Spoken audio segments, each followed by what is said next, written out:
যারা আমাকে গতকালকে বলেছে জামাত শিবির, তারা আজকে আমাকে বানাচ্ছে আওয়ামী লীগ।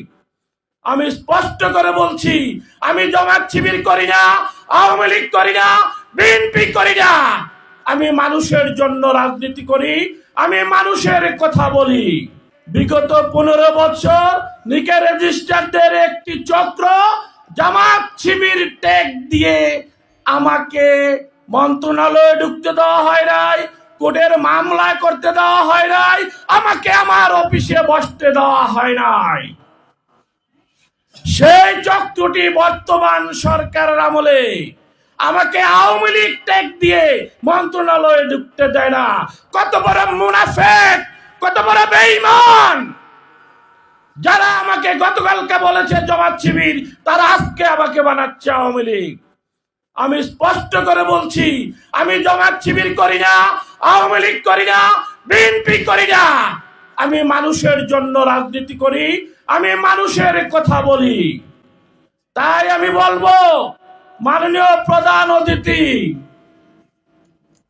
দেশে টেম্পো স্ট্যান্ড দখল করা চলছে, ট্রাক স্ট্যান্ড দখল করা চলছে, বিভিন্নভাবে বিভিন্ন সেক্টর দখল করা চলছে।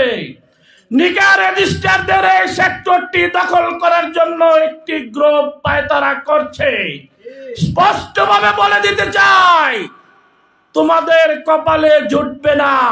নিকা রেজিস্টারদের সেক্টর তোমরা দখল করতে পারবে না।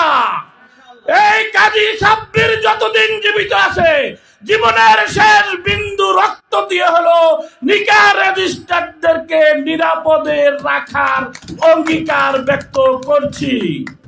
মাননীয় প্রধান অতিথিকে আহ্বান করছি, আপনার দল যদি ক্ষমতায় যায়, আল্লাহ পাক রব্বুল আলামিন যদি আপনাদেরকে কামিয়াব করে, এখানে সারা বাংলাদেশে 10,000 নিকা রেজিস্টার আছে, তাদের বিভিন্ন সহযোগী মিলে 1 লক্ষের উপরে সারা বাংলাদেশে পরিবার আছে যারা নিকা রেজিস্টারদের সাথে জড়িত। তারা শুধু একটা স্বীকৃতি চায় জাতীয়করণের, আর কিছু চায় না।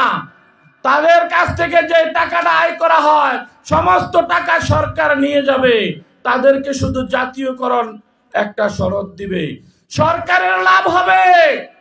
যত টাকা নিকা রেজিস্টারদেরকে বেতন দিবে সরকার, তার 50 গুণ বেশি রাষ্ট্রীয় কোষাগারে অর্থ জমা হবে। তাহলে তাদেরকে কেন জাতীয়করণ করা হবে না?